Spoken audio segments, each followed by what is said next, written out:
Olá pessoal, tudo bom? Estamos aqui em mais um Facebook Live junto com vocês para a gente falar hoje sobre cirurgia segura, um tema que eu tenho certeza que tem muitas dúvidas, né? Apesar de já fazerem aí mais de 8 anos que a gente tem o checklist, né? A lista de verificação de cirurgia segura ativa no mundo inteiro. A gente sabe que não é fácil a implementação e muitas vezes vai levar muitos anos para que a gente consiga implementá-la na sua totalidade. Já temos aí várias pessoas, já 14 pessoas, Maria Lúcia, Jorge Costa, não esqueçam de falar de onde vocês estão falando, Josenei, Tatiana Lourenço, sejam muito bem-vindos. Aliana Lobo, bem-vinda. 17 pessoas, já 20 pessoas já, todo mundo acabando de entrar. Sejam bem-vindos, falando de onde vocês estão aí nos contatando. Isabela, bem-vinda. Raquel Souza, boa noite. Ana Paula Georgenon, boa noite. Isabela do Rio de Janeiro, muito bom. Pessoal, de onde que vocês estão falando? Amanda Andrade também fala do Rio de Janeiro. Isso aí, Rio de Janeiro ganhando por enquanto. As duas únicas que falaram são do Rio de Janeiro. Brumar Brizotti, de Itu, muito bem. Alessandra Furtado, de Jundiaí. Luciane Garcia, Campo Grande, Mato Grosso do Sul, seja bem-vinda. Raquel Souza Lopes fala de BH. Jorge Costa fala do Rio de Janeiro. Andresa Miranda, possivelmente fala de São Paulo. Seja bem-vinda, Andresa. Carolina Placha fala de Curitiba. Eveline fala de Santa Maria, Rio Grande do Sul. Aline Salles, Caxias do Sul. No Facebook Live passado, a região Sul ganhou, viu? A gente teve muita gente do Sul, isso é muito bacana. Maria Lúcia, São Paulo. Fernando, Goiânia. Alessandra, Passo Fundo, mais uma do Sul, nossa avaliadora. Eunice, Porto Seguro, Bahia. Elita De Vito fala de Santos. Tatiana, São Paulo. Andresa, São Paulo. Sheila, de Itaquaquecetuba, São Paulo. Deu uma empatada aí, São Paulo com o Sul. Aliana fala de Maceió, Alagoas. Seja bem-vinda, Aliana. Já temos aí 23 pessoas que entraram na nossa sala. Muito bem. Já falei, Aliana, Maceió. E é isso aí, pessoal. Hoje a gente vai abordar a questão da segurança cirúrgica, né? Cirurgia segura. Sabemos que é um desafio, né? Seja para os grandes hospitais de altíssima complexidade, seja para clínicas que realizam pequenas cirurgias. O desafio já foi lançado aí desde 2008, né? Foi o ano de lançamento da lista de verificação de cirurgia segura no mundo inteiro e ainda muitos desafios pela frente. Josenei fala de Anápolis, Goiás. Mari Fig fala de Curitiba, mais uma do Sul. Viviane, oi Viviane, de onde você fala? Miriam, entrando, de onde você fala, Miriam? Então, desde 2008, como eu estava falando, a gente teve a implementação. Foram escolhidos na época 8 países que foram países piloto, né, onde a lista de verificação cirúrgica foi implementada. E a partir desses 8 países piloto foi se identificado aí o que deu certo, o que não deu certo, né, quais as melhores estratégias, e eles efetivamente formalizaram a lista de verificação de segurança cirúrgica e liberaram para o mundo, né? Foi o segundo desafio global de segurança do paciente da Organização Mundial de Saúde, apenas depois do desafio primário, que foi a higienização das mãos. Foi assim que tudo começou. Alguém falou ali de Camaçari, Bahia. Luciana fala de Londrina, no Paraná. Viviane César fala de São Paulo. Júlia, oi Júlia, de onde você fala? Jorge, em ritmo de Natal. É isso aí, Jorge. Já no ritmo. 26 pessoas já. Vamos lá. Bom, então, contando um pouquinho da história, né? Como é que começou tudo isso? Começou há pouco tempo, não começou? Até porque muitos hospitais implantaram há pouco tempo, acreditem, né? Tem um hospital aí que implantou o checklist de segurança cirúrgica há 2 anos, 3 anos, né? Aí com uma demorinha considerável, e tem alguns que ainda estão tentando implementar, fingem que implementaram, mas não implementaram. Luciana, seja bem-vinda. Então, efetivamente, depois desse teste com os 8 países pilotos, eles efetivamente liberaram para o mundo, em 2008, o checklist de segurança cirúrgica. Um grande desafio, obviamente, Europa, Estados Unidos, Canadá iniciaram com, né, uma velocidade maior a implementação, não podia deixar de ser, né? A cultura de segurança nesses locais é bem maior. E não tiveram tantos problemas assim, né, no sentido de se modificar a ferramenta. Então, a ferramenta, ao longo desses 8 anos, foi apenas consolidada, né, consolidada como algo que deu certo, como algo que, com certeza, né, preveniu óbitos relacionados à cirurgia, isso é fato, preveniu vários óbitos relacionados à cirurgia. E fala-se, então, né, ultimamente a OMS tem publicado algumas coisas que pode ser que haja uma revisão no sentido de fortalecer alguns critérios de segurança, por exemplo, em oximetria, de repente colocar algumas coisas mais relacionadas a equipamentos, mas porventura, por enquanto, não tem nada, né? A gente tem efetivamente, então, a consolidação desse checklist como o checklist que né, nos dá a base para convencer esses cirurgiões, os anestesistas e a equipe cirúrgica como um todo de que é um checklist consolidado, né? Isso que a gente tem que contar para eles. Olha, não é uma invenção do Escritório da Qualidade, é uma invenção mundial, isso vem da Organização Mundial de Saúde, né? Joinville, seja bem-vinda. Então, vamos lá. O que eu trouxe aqui de dados para vocês? Então, depois desses... por que surgiu o checklist, né? Acho que antes a gente precisa contar tudo isso. Então, assim, o número de óbitos relacionados à anestesia, relacionados a falhas de equipamentos, relacionados ao não monitoramento desses pacientes era muito, muito grande, né? Isso fez com que a OMS, junto com vários pesquisadores do mundo inteiro, estipulassem, então, alguns objetivos, né? Na verdade, eram 10 objetivos, que eu vou contar aqui para vocês quais são, e desses objetivos primários é que nasceram estudos, então foram grupos de trabalho, né? Que foram estipulados, foram 4 grupos de trabalho. Um foi um grupo relacionado só a estudo de trabalho sobre infecção cirúrgica, né? Entendendo que infecção era um motivo grandioso que levava pacientes a óbito. O outro grupo de trabalho foi um grupo de trabalho relacionado à anestesia, né?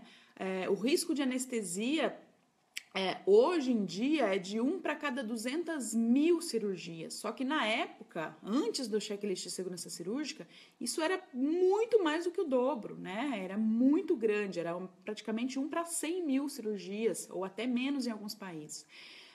O quarto grupo foi a questão da equipe cirúrgica, né? Um grupo que tentou ali convencer todos sobre a importância da comunicação cirúrgica, né, para a efetividade, para a segurança. Vocês percebam, né, que no checklist de segurança cirúrgica tem toda uma sistemática de apresentação da equipe, tem uma sistemática em como você deve abordar o paciente para que ele confirme, né, quem ele é, sempre que possível. É claro, em cirurgias de emergência, muitas vezes o paciente não vai estar nem acordado. Então, a comunicação também foi identificada como um terceiro aí, ponto prioritário onde se criou um grupo, né? E o quarto grupo que foi criado para estabelecimento desse checklist foi o grupo de mensuração, né? Estipular ali alguns itens que pudessem ser mensurados para se avaliar o resultado da segurança cirúrgica. Carlos Lucena fala de Belo Horizonte, seja bem-vinda. Arleia de Curitiba, bem-vinda, Arleia. Já estamos aí com 41 pessoas. Então, os 10 objetivos eram os seguintes. O primeiro, garantir que o paciente certo é o operado, né, e garantir que o sítio cirúrgico certo é operado. A gente tem aí vários cases, né, no mundo inteiro de lateralidade errada, né? Então, era o cérebro do lado direito que era para ser operado e o que foi operado era do lado esquerdo, pulmão direito, pulmão esquerdo, enfim, órgãos que são bilaterais, né? A gente teve vários e vários casos de operação do órgão da lateralidade que estava sadia, né? Isso para o paciente é muito, muito ruim, é um dano, assim, entre aspas, imperdoável, porque, obviamente, ele possivelmente vai ter que operar de novo a lateralidade que está saudável. E muitas vezes, por exemplo, se ele retirou o pulmão errado, ele não tem mais o que fazer, ele vai ficar com o pulmão que sobrou com a doença, né? O segundo objetivo global era diminuir os danos relacionados à anestesia, como nós falamos, e diminuir dor, né? Então, houve todo um trabalho relacionado ao levantamento de estudos, né? E como que nós poderíamos diminuir esses danos relacionados à anestesia, né? Então, o Colégio Americano de Anestesiologia e outros grandes parceiros trabalharam aí nesse envolvimento para desenvolver o checklist frente aos cuidados cirúrgicos. Temos aí Carolina de Uberaba, Sueli, boa noite, Sueli, de Fátima Luz, nossa avaliadora, Karina, boa noite, a Thaisa, boa noite, 45 pessoas já. Próximo objetivo era preparar a equipe para a perda da via aérea, né? Como é que a equipe pode estar preparada caso o paciente perca essa via aérea? Então, foi todo também um trabalho para alocar isso no checklist cirúrgico. Preparar a equipe para as grandes perdas sanguíneas, né? Não pequenas perdas, mas como que a gente pode sistematizar a reserva cirúrgica, garantir que essas bolsas vão estar disponibilizadas caso essa cirurgia, né, evolua para uma perda sanguínea maior. Então, isso também virou um item de checagem desse checklist cirúrgico. Garantir que a equipe esteja preparada para reações adversas relacionadas às drogas e também alergias, né? Vocês viram que no checklist a gente tem a checagem da alergia do paciente como algo mandatório, né? Seja alergia medicamentosa, seja alergia a látex, né? Tão importante. A alergia a látex, ela não está aqui discriminada no checklist. Eu gostaria muito que ela estivesse, mas ela não está. Mas é importante que nós, que somos profissionais de saúde, estamos envolvidos nesse fluxo cirúrgico, nós incentivemos, né, o pessoal, a equipe de centro cirúrgico a englobar nessa questão da pergunta sobre alergia ao paciente, não só a questão medicamentosa, mas se ele também tem alergia a látex, né? E tem todo um protocolo aí relacionado à conduta em cirurgia, caso esse paciente tenha uma alergia a látex, sim. Outra questão importante, que era o objetivo da estruturação desse checklist, foi risco de infecção cirúrgico, né? Como a gente falou, que foi criado um grupo de trabalho só para isso. E a questão da antibiótico profilaxia, né? 1 hora antes da cirurgia foi estipulada como mandatória, né? Então, por mais que alguns anestesistas ou cirurgiões queiram mudar esse tempo, não, pode ser 2 horas antes, pode ser lá no quarto, 4 horas antes, não pode, né? Tem que ser sempre seguindo aquilo que é protocolar do serviço de controle de infecção. E nunca antes, né? Você pode até fazer isso um pouquinho mais afastado da 1 hora, né? Entre 1 e 2, por exemplo, mas nunca antes desses 60 minutos, porque tem toda uma questão farmacológica, né? Farmacocinética e farmacodinâmica dessas drogas, e elas precisam agir ali no pico de absorção, no pico de ação, né? no organismo. Outra questão foi impedimento de retenção de compressas, agulhas e instrumentais cirúrgicos, né? Tivemos aí vários casos também na mídia ao longo de décadas, né? De tesouras, agulhas, compressas que foram esquecidas no organismo de pessoas, e isso também se tornou um objetivo aí do checklist. A Fernanda, seja bem-vinda, Fernanda de Florianópolis. Muita gente aí compartilhando nosso vídeo, legal, Ana Paula, muito bom. Mami Mangocó, Mani da Guiné-Bissau, olha, estamos internacionais hoje, que legal, Guiné-Bissau, seja bem-vinda. A Mami, Lilian Ferreira de Anápolis, muito bacana, estamos aí passando das 50 pessoas. Outro objetivo que era foco de ser incorporado nesse checklist era a identificação segura das amostras, né, dos espécimes cirúrgicos, que até então a gente tinha grande fragilidade, né? Não só a identificação de qual era o paciente responsável, né, a qual pertencia aquelas espécimes cirúrgicas, mas a padronização dessas etiquetas, né? Muitas vezes a gente tinha lá Sandro, né? Só o primeiro nome do paciente, e escrito lá próstata. Então, assim, Sandro do quê? Quando que ele nasceu? Próstata o quê? Né? Que lado, que parte da próstata, enfim.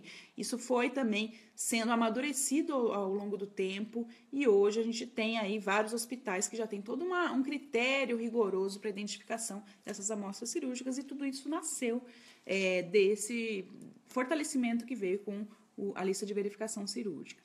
Outra questão importante, né? A equipe vai estar capacitada a trocar informações críticas, né? Vocês percebam que no checklist de segurança cirúrgica, tanto antes quanto durante, né, no momento da incisão, quanto depois, a gente tem algumas checagens de informações críticas entre a equipe sobre o paciente, sobre os equipamentos, sobre todas as condições que podem gerar riscos, né? Então, a informação, a comunicação foi muito bem formatada para que esse checklist pudesse contemplar. Chegamos a 60 pessoas, muito bom. Cláudia Mara, boa noite, Cláudia Mara, conta pra gente de onde que você está falando, nossa avaliadora. Gleice Moreira, seja bem-vinda. Franciele Barbieri, boa noite, Franciele, conta pra gente de onde você está falando. Ivete atrasada, não tem problema, Ivete, seja bem-vinda, conta pro pessoal de onde que você está falando também.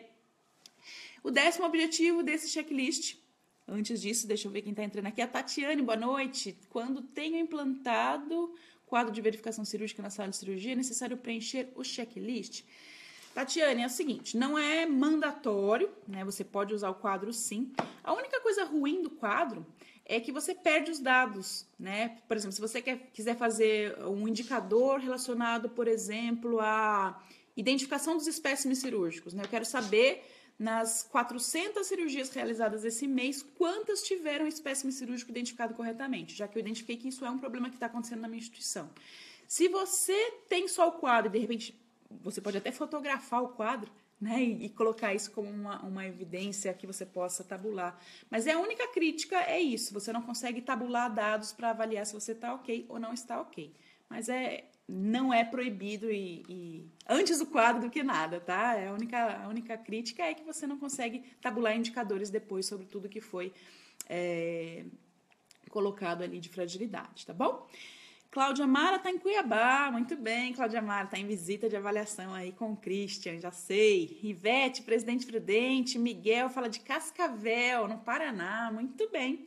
Fabiana Quintiliano, seja bem-vinda. Fabiana, conta pra gente de onde você está falando. Felipe César também de onde que está falando, conta pra gente.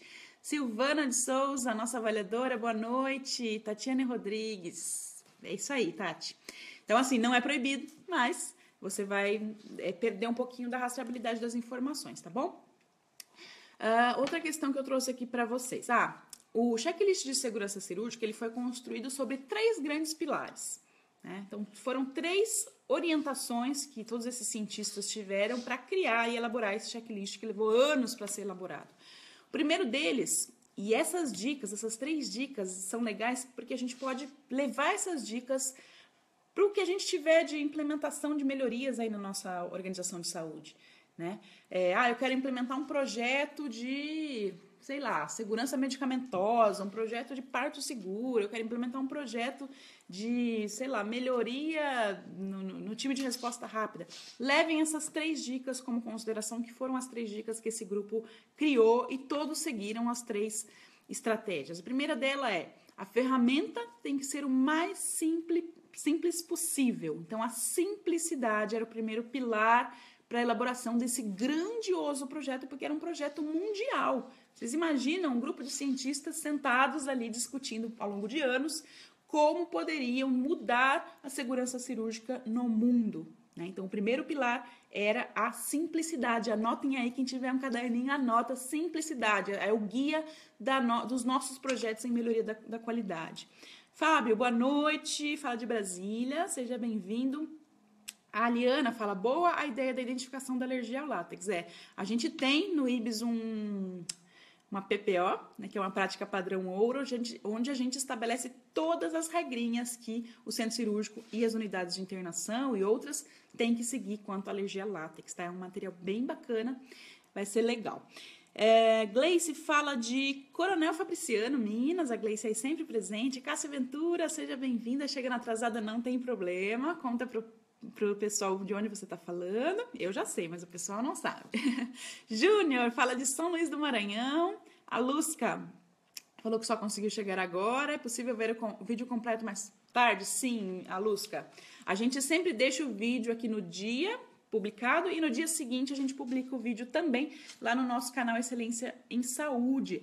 Aliás, eu tenho uma surpresa para vocês. Sempre a gente gosta de surpresa, né? No nosso canal Excelência em Saúde, eu acho que vocês já conhecem, né? Que é o excelênciaemsaude.com, não tem BR, tá? excelênciaemsaude.com. Vocês já conhecem, a gente tem lá um canal de YouTube e também tem podcast, né? Podcast é só o áudio daqueles vídeos diários que a gente faz, sempre contando sobre algum trabalho científico relacionado à segurança do paciente, acreditação, qualidade. A gente está hoje, eu acabei de entrar lá na página, a gente está com 832 inscritos no nosso canal. A gente tem esse canal aí há pouco mais de 3 ou 4 meses. E já conseguimos aí 852 inscritos, o que pra gente é muito bacana. A gente quer chegar a 1.000 inscritos, o mais rápido possível. A gente quer rodar esse público. E para isso a gente conta com a ajuda de vocês. Primeiramente, quem não participou ainda, inscreva-se lá, canal excelênciaemsaúde.com. Aliás, excelênciaemsaúde.com. Vocês vão entrar lá e vão ver que existe ali uma lista de vídeos diários e vocês podem se inscrever. Existe aquele botãozinho vermelho, né, no YouTube que está escrito inscrever-se. É só clicar lá e você já está inscrito sem nenhum problema. A gente quer chegar a 1.000. E se a gente conseguir chegar a 1.000 inscritos até o dia 15 de dezembro, então a gente tem aí 2 semaninhas apenas para chegar até 1.000. Se a gente conseguir chegar até 1.000, a gente vai liberar surpresas para vocês. Um material muito bacana que a gente vai liberar para toda a nossa base de dados, né, nos e-mails que a gente tem cadastrados, e a gente vai liberar os links aqui para vocês baixarem materiais muitíssimo interessantes. Eu garanto para vocês que vai estar em primeira mão um material que a gente vai disponibilizar caso a gente chegue a 1.000 inscritos. Então, conta para os colegas, divulga na faculdade, divulga no hospital, divulga na clínica, para a gente chegar rapidinho a 1.000. Se a gente não chegar em 1.000 inscritos até o dia 15 de dezembro, a gente não vai liberar esse material. Então, é uma questão de honra. Vamos ajudar o canal Excelência em Saúde a chegar aos 1.000 inscritos até o dia 15. Posso contar com vocês? Quem concorda aí, manda um sim ou uma mãozinha assim, que a gente vai juntos aí chegar aos 1.000 inscritos até o dia 15 de dezembro. Fátima Barreto chegando atrasada, não tem problema, Fátima, depois você pode assistir esse pedacinho que você perdeu. Jennifer Lopes entrando. Karina, não consegui chegar antes, não tem problema, depois você assiste o comecinho. Camila Deimoni chegando também. A Jennifer, não, Jennifer, você tá como Jennifer mesmo aqui pra mim. Tá falando de Cuiabá, tá em avaliação. Carla, sim. Todo mundo vai ajudar. Catiane, sim. Alessandra, sim. Tatiana, sim. Ravena, sim. Eveline, sim. Viviane, sim. Muito bom, gente. Obrigada.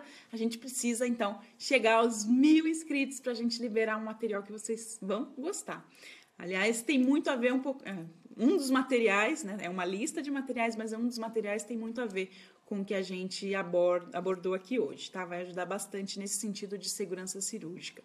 Ivete, Franciele, Fernando, todo mundo dando um ok aí que vai ajudar a divulgar. Tem gente aí que é professor, que eu sei, tem gente que trabalha com um monte de colegas interessados em segurança do paciente e a gente pode estar sempre divulgando, compartilhando, né? De repente, a gente compartilhando os nossos vídeos e incentivando as pessoas a se inscreverem no nosso canal. Muito bom.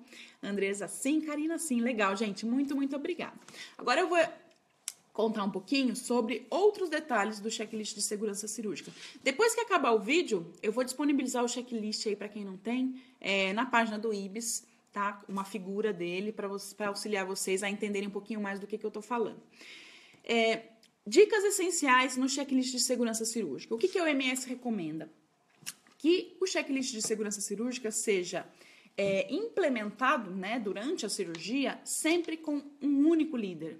Eu já vi algumas instituições que fragmentam. Então, a etapa antes da cirurgia, quem realiza é pessoa X, durante Y e após Z, né?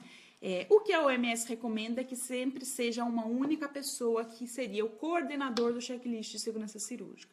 Claro que se essa fragmentação de pessoas está dando certo na sua organização, você não precisa mudar, né? A minha intenção aqui é só contar aquilo que é o preconizado pela OMS, como, né, tudo que eles recomendam sempre tem um fundamento científico de que dá mais certo. Outra coisa interessante, adaptações, né? Isso é uma dúvida muito, muito comum. As pessoas nos perguntam, né, quando a gente vai fazer a avaliação de centro cirúrgico, eu posso adaptar esse checklist de segurança cirúrgica? O que seria adaptar? Bom, eu queria colocar aqui, por exemplo, isso que a Alexia falou. Olha, eu quero que tenha uma checagem de alergia a látex especificamente. Isso não está no checklist, ele só fala alergia de forma genérica. Mas eu quero fragmentar o alergia entre alergia a medicamentos e alergia a látex. Eu posso? Pode, tá? A própria OMS preconiza isso, que as adaptações são muito bem-vindas e elas devem ser realizadas de acordo com o perfil da sua organização. Até porque esse checklist, ele também é adaptável a se usar em colonoscopia, endoscopia, usar em pequenas cirurgias, cirurgias pediátricas, e muitas vezes você tem alguns critérios a mais que você gostaria de checar, porque você considera importante, e então a OMS libera, né, que esse checklist seja mudado. Claro que a essência dele não pode ser mudada, você simplesmente não pode tirar etapas críticas ali. Por exemplo, eu vou tirar essa parte de que os profissionais da equipe confirmam seus nomes e profissões, porque os médicos não gostam muito dessa parte. Não, isso não pode, né? Tudo aquilo que tem a ver com o seu processo tem que ser mantido. Você só pode, então, inserir coisas que são interessantes, tá? Ou, de repente, você até tirar algumas coisas que não tem a ver com o seu processo, tá bom? Outra coisa interessante, indicadores, né? Eles falam em indicadores, número de cirurgias. Então, é importante que você gerencie pelo menos 3 indicadores. O número de cirurgias, que é quantas cirurgias você tem por mês, né, por mês ou por período X, e se você puder identificar também a complexidade dessas cirurgias, né, então eu tive ali cirurgias de alta complexidade X%, média complexidade X%, menor complexidade X%, pode ser também uma boa opção. A Liana pergunta, como você recomenda a análise dos indicadores relacionados? Estamos justamente falando nisso. Então, o ideal é que essa análise seja feita, obviamente, pela equipe de centro cirúrgico, né? Mensalmente é o ideal. Então, eles vão analisar principalmente aqueles indicadores relacionados a resultado assistencial, que a OMS preconiza pelo menos 2. Um deles é a taxa, né, de óbitos relacionados às primeiras 24 horas pós-cirúrgicas. Isso é mandatório, segundo a OMS, nesse, né, guia de implementação do checklist de segurança cirúrgica. E eles falam também de óbitos relacionados a pacientes internados pós-cirúrgicos. Então, mesmo que esse paciente tenha ido a óbito 5 dias depois, que não está ali na faixa das 24 horas, ele também vai ser contabilizado, mas não no mesmo indicador das 24 horas, como uma taxa de pacientes que foram a óbitos pós-cirúrgicos de maneira geral, tirando esses das 24 horas, que é contabilizado de forma separada. Outros indicadores que, não a OMS, mas eu indicaria, né, que é interessante vocês estudarem, minimamente as questões de reoperação, né? Tem instituição que tabula a reoperação em 24 horas, outras 48 horas e outras 72 horas. Eu acho que, assim, quanto mais a gente estender, né, se possível, se a gente conseguir tabular essas reoperações em 72 horas, a gente vai conseguir pegar mais pacientes que, porventura, estão inseridos nesse contexto de que a gente, né, porventura, possa ter causado um dano ali relacionado à assistência. Claro que isso vai ser investigado, mas sempre tratar como um possível evento adverso, né? Que mais aqui? A Aliana falou transmissão de pensamentos. Sem querer, a gente estava falando do mesmo assunto. Aldemira, boa noite, Aldemira. A Lilian fala, taxa de suspensão cirúrgica. É que a taxa de suspensão cirúrgica, Lilian, ela tem mais a ver com a efetividade do seu processo, né? Não necessariamente com a cirurgia em si. Muitas vezes as suspensões elas são relacionadas a problemas de agendamento, problemas de gerenciamento de leitos, problemas relacionados a não ter o material, enfim, envolve muitas vezes outros grandes processos que podem estar frágeis na sua instituição, mas, obviamente, é um indicador aí muito, muito importante, tá? Eu tô falando bem dos indicadores de resultado assistencial vinculados ao checklist, mas também muito boa dica. Eunice fala de São Paulo.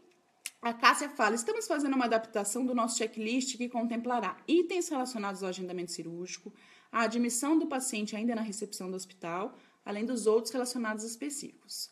Muito bom, Cássia. A OMS ela só recomenda, eu falei dos 3 pilares, mas só falei de um até agora. A questão da simplicidade, tá? Você pode inserir coisas a mais, mas não esqueçam dessa lógica de que o checklist tem que continuar simples. Né? Se ele ficar complexo demais e cheio de etapas demais, muitas vezes isso vira contra a instituição no sentido de que as pessoas vão parar de preencher, tá bom? Elas vão parar de cumprir. Então, às vezes, você tem que acabar tendo ali um meio termo, mas acho que vale a pena a tentativa, tá bom? Às vezes você implementa em alguma equipe cirúrgica específica, naquela equipe que é mais envolvida, né? Faz um teste, depois você vai disseminando isso para outras equipes cirúrgicas, né? E ver se dá certo. A Brumar fala, taxa de infecção de cirurgia limpa, também ótimo indicador. Na verdade, quando a gente respondeu lá sobre, eu posso ter o checklist num quadro? Pode, né? Não é proibido. Mas tudo aquilo que você gerencia aqui no checklist são itens que podem virar indicadores, né? Então, quando a gente está falando de infecção, né, que a infecção é um problema grave e até foi um grupo de trabalho específico, a questão de eventos adversos anestésicos também pode ser um indicador bastante interessante. A questão relacionada ao cumprimento da antibiótico profilaxia cirúrgica, que a gente sabe que tem fragilidade em todos os hospitais, seja pela questão da duração, né? Então, esse antibiótico ele tinha que ser administrado nas 24 horas depois da incisão cirúrgica e ele não foi administrado, ou foi administrado por mais tempo do que o preconizado, ou foi administrado um antibiótico que não era o antibiótico preconizado pelo SCIH, né? Isso também acontece. Então, a gente também pode criar indicadores relacionados a essas outras etapas críticas, né? Então, assim, não existe uma fórmula única e também não existem indicadores que você pode simplesmente implementar porque você acha que tem que implementar. Você tem que avaliar efetivamente o que é frágil na sua organização. Pode ser que na sua organização o antibiótico profilaxia cirúrgica funciona. O SCIH é muito envolvido, os cirurgiões respeitam o SCIH, eles partilharam, né, das recomendações, então cada caso é um caso. Aline, fala um pouco da avaliação pré-anestésica e o termo de consentimento cirúrgico. Vamos lá. É sempre uma pergunta que surge, né? Quando eu tenho que aplicar o termo de consentimento cirúrgico?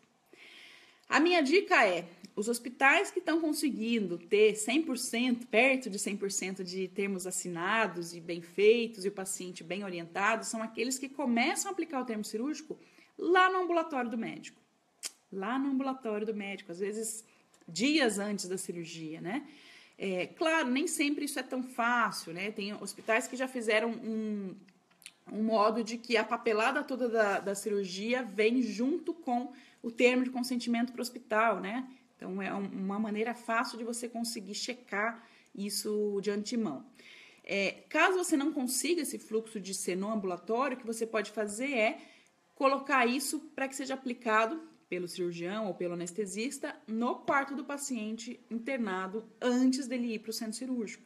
Isso é o ideal. Então, assim, realizar o termo de consentimento dentro do centro cirúrgico é muito complicado, né? Porque o paciente está numa situação de estresse, então assim, ele já está preparado, ele está ali, né, prontinho para ir para o centro cirúrgico. Como é que ele agora, nesse momento, vai falar, talvez eu não queira fazer essa cirurgia? Ele se sente extremamente acuado para dizer isso. Sendo que quando ele tem um tempo de pensar, pesquisar, né? Hoje em dia os pacientes todos têm aí, né, seu celularzinho, Google, fazer perguntas, né, para esse médico, para esse anestesista, ele vai conseguir efetivamente tomar a decisão mais acertada, tá bom?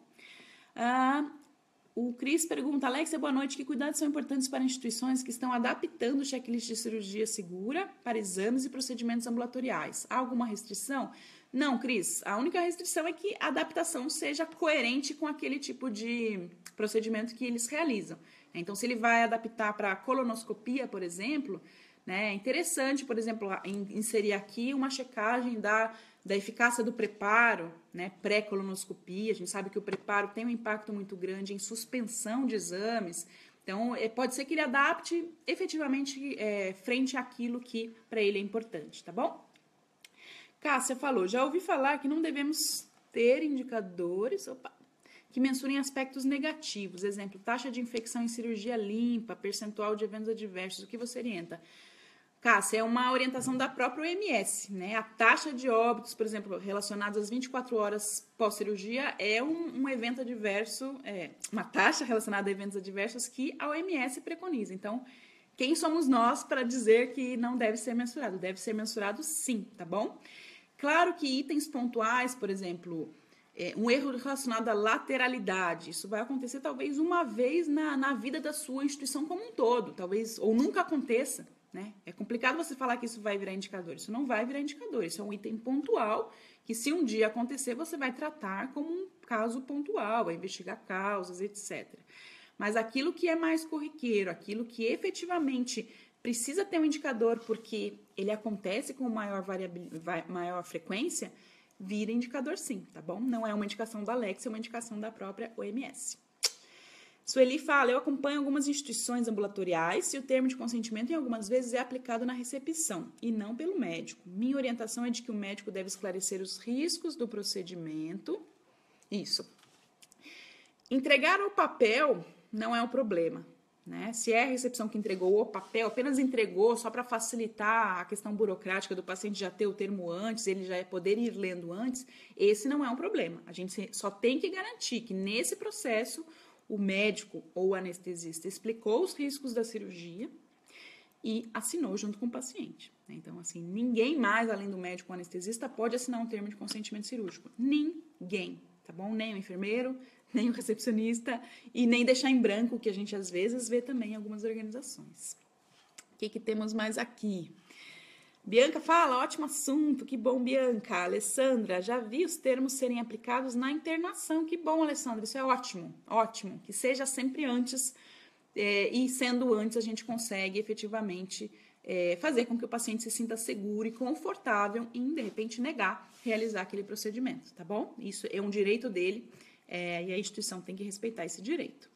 Maria Lúcia fala, no checklist deve constar risco referente ao controle glicêmico? Não é uma etapa crítica que a OMS identificou como mandatória para o checklist, Maria Lúcia, mas é altamente recomendável, é uma questão importante e uma questão que os anestesistas podem inserir sim no checklist de vocês. Fique tranquila, e principalmente para hospitais, né, que realizam cirurgias mais complexas e em pacientes mais idosos, né, pacientes diabéticos, pacientes com doenças crônicas, uma instabilidade maior, a conferência e o monitoramento desse nível glicêmico é algo muito importante. Então, isso pode fazer parte sim, tá bom? Só não é algo obrigatório pelo checklist da OMS, mas as adaptações, como a OMS fala, são muito bem-vindas. A Liana fala, o termo de consentimento cirúrgico pode ser aplicado pelo anestesista? Pode, Liana, mas esse anestesista ele vai ter que estar extremamente inteirado, né, na história desse paciente.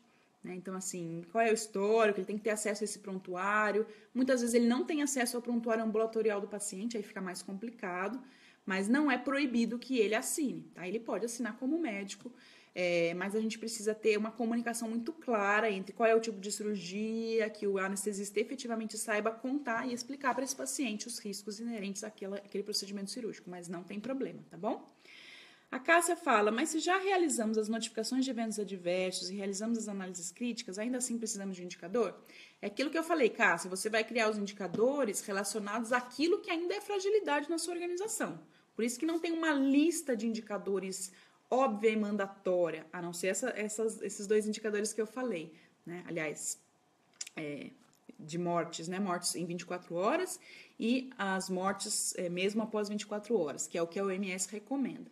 Claro que a gente sabe que nem toda instituição também cumpre isso, mas é uma recomendação, não é um mandatório. Agora, aquilo que ainda é frágil na sua organização, é interessante que você monitore, né? Aquilo que a gente fala, aquilo que não é gerenciado, você acaba não sabendo o quanto efetivamente está acontecendo. Você só vai saber quando ele virar um evento, né? Você acaba não tendo uma atitude proativa. Então, assim, você no checklist, por exemplo, está identificando que a profilaxia cirúrgica não está acontecendo devidamente. Você teve ali, sei lá, 20% dos seus checklists tiveram a identificação de problemas na profilaxia cirúrgica. Você vai esperar ter os casos, né, de sepse, de problemas relacionados a pós-cirúrgicos para notificar, né? Pode ser que você esteja perdendo os casos que a gente fala de near miss, né? Aquilo que poderia estar levando a um problema, mas ainda não levou, mas é importante gerenciar. Tá bom? Então, resumindo, minha dica é só gerencie aquilo que é frágil ainda na sua organização frente ao checklist. Não crie indicador também em volume aí que complique a vida do centro cirúrgico, porque também tempo para gerenciar tudo isso é complicado, mas aquilo que é frágil merece sim um indicador. Patrícia fala, cancelamentos de cirurgias devem ser analisados como incidentes. Depende, Patrícia. Aqueles cancelamentos que efetivamente levaram o paciente a um dano, com certeza são incidentes que merecem ser notificados sim, tá? Então, assim, um paciente que tinha uma cirurgia de emergência, né, que tinha que ser realizada em 24 horas, de repente não foi realizado porque o tomógrafo do hospital estava quebrado e a imagem era importante para a realização dessa cirurgia, e ele teve uma complicação, com certeza isso é um evento adverso e deve ser notificado, tá bom? Agora, uma cirurgia que era eletiva, que não tinha tanta pressa, que foi agendada às vezes para o mês seguinte, mas não teve intercorrência nenhuma por paciente, isso não, tá bom? Lázaro fala, muito bom. Bianca, a conferência de exames no momento da internação já ajuda na segurança do paciente para a cirurgia segura. Todas as conferências prévias, né, que puderem ser feitas, sempre a gente vai ter um menor risco disso chegar no momento da cirurgia e ser identificado lá como um problema e a gente ter que cancelar essa cirurgia, né? Muito bom. Simone Antunes, seja bem-vinda, também entrou. A Bruna Abdul Saad também entrou, sejam bem-vindos. Outra questão aqui que é importante, né? Eu falei dos 3 pilares, né? Falei da simplicidade, então esse checklist, quando ele foi idealizado, ele tinha que ser simples, simplicidade como uma primeira base. Tinha que ser amplamente aplicável. Então, quando os cientistas desenharam esse checklist, eles tinham que desenhar um checklist que fosse aplicado a qualquer tipo de cirurgia, a qualquer tipo de instituição, a qualquer tipo de cultura, né? Cultura, geografia. Então, entendendo que isso vai ser aplicado no Brasil, vai ser aplicado no Canadá, vai ser aplicado na África do Sul, em Guiné-Bissau, né? A gente precisa ter um entendimento de que é uma ferramenta que tem que ser incorporada no mundo todo. E essa lógica a gente pode usar para o nosso dia a dia, né? Então, quando a gente aplica um checklist de segurança cirúrgica, ou aplica um protocolo de profilaxia, a gente tem que entender que ele vai estar sendo aplicado por diferentes equipes, médicos que vêm de hospitais diferentes, pacientes com comorbidades diferentes, né? Isso tudo também é uma lógica que a gente pode levar para os nossos projetos de melhoria, né? A Yara fala, a conferência de instrumental no final da cirurgia é obrigatória para qualquer tipo de cirurgia, mesmo aquelas em que não há exposição de cavidade?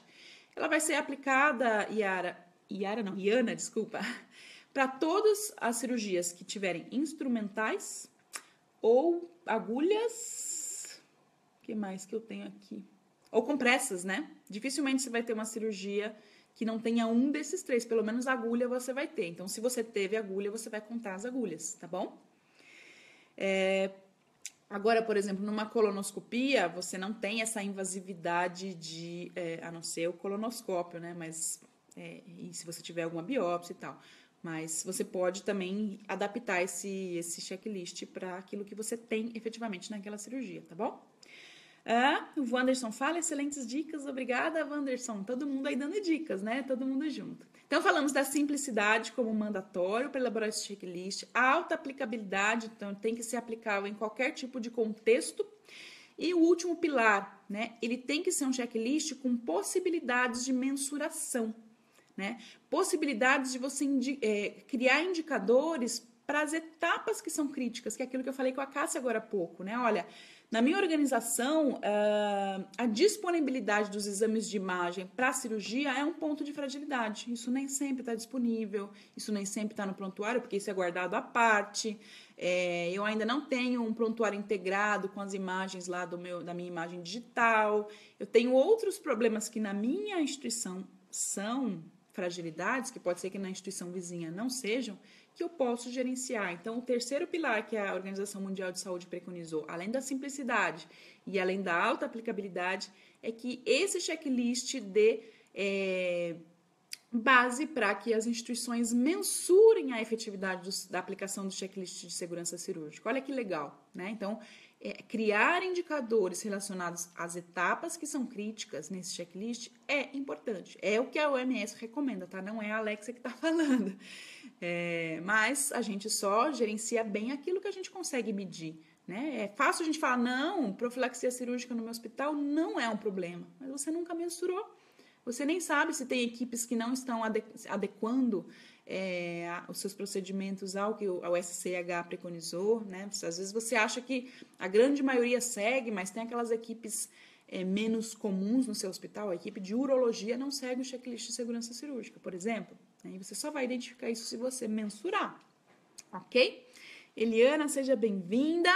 Estamos aí perto de 70 pessoas. Então, retomando, gente, olha, não esqueçam de entrar lá no excelênciaemsaude.com.br, sem BR, desculpa, excelênciaemsaude.com. Vocês lá vão ter os nossos vídeos do YouTube e a gente quer chegar a 1.000 inscritos até o dia 15 de dezembro. Se a gente chegar a 1.000 inscritos até o dia 15 de dezembro, todo mundo, como sempre, vai receber material bacana para a segurança do paciente nos seus e-mails, nos e-mails que vocês têm cadastrados com a gente, tá bom? A gente vai, obviamente, liberar os links aqui para vocês, se a gente chegar nos 1.000 inscritos. Então, contem para os amigos, contem para os colegas de trabalho, contem para os seus alunos, para a gente criar aí essa geração de excelência que a gente está incentivando faz tempo aqui com vocês e é importante que a gente tenha esses vídeos divulgados, porque são vídeos que todo dia contam histórias, né, de trabalhos científicos que a gente escolhe a dedo, porque são trabalhos que contêm dicas essenciais para a gente implementar melhorias na nossa organização. Não sei se todos vocês já viram os nossos vídeos, mas vocês estão convidados a vê-los. Sempre a gente fala de um trabalho científico bacana, um trabalho que tem eficácia, né, naquele contexto em que ele foi aplicado. A Aline fala, Alexia, fala um pouco mais sobre outros indicadores relacionados ao checklist de cirurgia segura e gerenciamento de riscos. Bom, todas essas etapas, Aline, o antes da cirurgia, o durante a cirurgia, durante a incisão, né, que é antes efetivamente do procedimento, e antes do paciente sair da sala cirúrgica, vocês podem ver lá que cada uma dessas 3 fases tem uma média ali de 10 itens a serem checados. Cada um desses 10 itens poderia, na teoria, virar um indicador. Tudo isso vai virar indicador? Não, não vai virar indicador porque a gente não tem nem como mensurar isso sem a ajuda, de repente, de um sistema informatizado que só faça isso, né? Algumas instituições têm essa prática, né? Pegam um checklist que foi feito no papel e transpassam essa informação para o sistema e a partir dali tabulam, mas nem todo mundo tem sistema e tem pessoas para fazerem isso. Mas você vai escolher dentre aqueles pontos que estão aqui, a gente tem mais de 30 pontos que são checados ao longo de um checklist, aquilo que é fragilidade na sua organização. Eu visualizei que a checagem do equipamento anestésico é algo que ninguém está fazendo, ninguém checa, a gente já teve problemas ali com o carrinho de anestesia, problemas com a calçodada, enfim. Se aquilo é um problema na sua organização, é interessante que você mensure principalmente o percentual de adesão, né? Eu diria que para tudo que está aqui, se você mensurar minimamente o percentual de adesão, como é que você faz uma taxa dessas? Você vai colocar ali na parte de cima, né, no numerador, número de cirurgias onde houve adesão à checagem de tal item sobre totalidade das cirurgias. Basicamente é isso, uma taxa simples, tá? Onde você vai analisar a adesão a esse item. Eu quero analisar a adesão à identificação de biópsias, mesma coisa. Então, número de biópsias com problemas ou biópsias que tiveram adesão, aí você pode controlar ou o lado positivo ou o lado negativo, aí tanto faz. É sempre interessante gerenciar o que está positivo, né? Então, quantas biópsias estão ok? 87% das minhas biópsias estão ok, então eu já sei que 13% precisam de melhoria, tá bom? Então, a lógica é essa, mas sempre identifique aquilo que é fragilidade especificamente na sua organização. Cláudia fala, os indicadores construídos a partir do checklist podem apontar gargalos nas etapas, além de gerar melhorias? Com certeza, Cláudia. Você muitas vezes nem sabe que a checagem de equipamentos era um problema, né? Às vezes é justamente contabilizando e analisando esses dados que você vai identificar. Opa, é um problema. Eu preciso fortalecer lá com a engenharia clínica a questão de repente, manter um técnico da engenharia aqui no centro cirúrgico. Tem hospitais que já fizeram isso e tem bastante efetividade, ou eu preciso de um suporte maior do engenheiro clínico ao longo do período de duração né, das cirurgias, que vai das 7 da manhã até as 7 da noite, enfim, aí você vai verificar quais são as melhorias que você vai implementar nesse contexto. A Lane Clay tá chegando de Olinda, Pernambuco. Muito bem, acho que é a primeira pessoa de Olinda aqui hoje. Seja bem-vinda. Temos aqui mais uma pergunta. Peraí. A Iana fala, o novo protocolo da OMS preconiza até 2 horas para a administração da profilaxia antimicrobiana cirúrgica. Podemos considerar esse tempo para todos os procedimentos cirúrgicos ou devo associar o tempo de ação de cada droga? Sempre o tempo de ação de cada droga. Iana, tem drogas com pico de ação diferente, né? Isso vai depender da farmacocinética, da farmacodinâmica de cada droga. E por isso que o SCIH tem que analisar caso a caso, tá? É o que a gente fala, nunca antes de 60 minutos. Se vai ser entre 60 e 120 minutos, aí isso pode ser mexido, né? Pode ser protocolado, pelo SCIH. Mas antes desse prazo, não, porque não dá tempo de nenhuma dessas drogas usuais, né, de profilaxia antimicrobiana, terem o seu pico de ação menos de 60 minutos, tá bom? Então, essa é a preconização. E aí, o protocolo ele vai ser criado para cada um dos tipos de cirurgia. O ideal é que não haja tanta variabilidade, porque se você coloca lá, olha, uma vai ser aplicada em 60 minutos, a outra em 90, esse outro grupo em 120, o outro grupo... Isso complica demais para que a equipe siga o procedimento. Não sei se você entende, né? Então, quanto mais critérios você cria, você sai daquele pilar que a gente falou da simplicidade, né? Então, saiu do simples, começa a complicar demais e você muitas vezes vai ter confusão. Aquela droga que era para 60 foi aplicada em 120 porque alguém errou, porque alguém achou que era. Então, assim, só tomar cuidado para que isso não seja a lógica, tá bom? O que mais aqui? É isso aí. Gente, mais alguma dúvida? Falamos bastante aqui e só não esquecer, né? Aquela última etapa que é antes do paciente sair da sala cirúrgica, efetivamente tem que ser antes do paciente sair da sala cirúrgica. Não adianta checar isso lá na RPA, né? Lá na recuperação pós-anestésica, porque já foi, aí você já deixou de ter a rastreabilidade de vários pontos aqui importantes que precisam ser comentados, né? E até interessante que aquele último quadrante que tem que ser checado, que é se os cirurgiões, anestesistas, né, identificaram algum ponto crítico, né, que vá ter impacto no pós-cirúrgico, isso tem que ser checado antes do paciente ser liberado, tá bom? E, obviamente, não esquecer de cuidar muito bem desse paciente na RPA, né? A gente vê muita fragilidade nisso nas nossas visitas.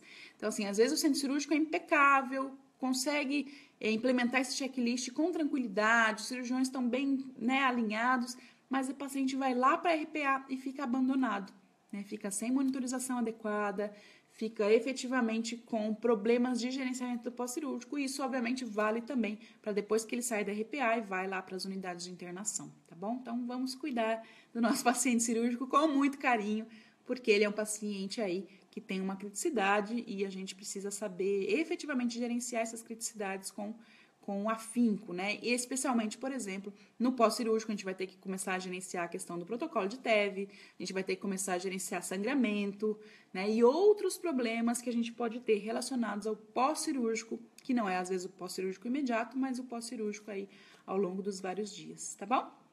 Gente, mais uma vez, obrigada. Ficamos aí quase 1 hora conversando, só para variar. Sempre muito, muito bom. Agradeço muito a presença de vocês. Não esqueçam, então, de clicar lá no nosso canal excelênciaemsaúde.com. Desculpa, excelênciaemsaúde.com sem o canal. excelênciaemsaúde.com. Se inscrever e contar para os amigos também para se inscreverem, para a gente passar de 1000 inscritos até o dia 15 de dezembro. E aí a gente libera um material muito bacana para vocês. Tá bom? Um grande beijo, a gente se vê. Tchau, tchau!